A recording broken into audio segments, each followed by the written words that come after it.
Hello everyone, how are you doing? This is MD Tech here with another quick tutorial. In today's tutorial, I'm going to show you guys how to switch back to a personal account if you had a professional account on Instagram.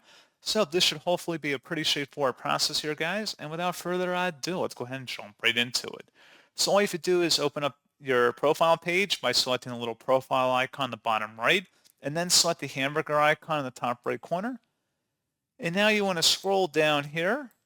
Underneath where it says for professionals, select account type and tools. Select where it says switch to personal account. So in my case, it's a professional account option because I currently have a personal account. But if you had a professional account, this option would then say personal account. You would select that and then walk through the on-screen prompts of converting your account to a personal account.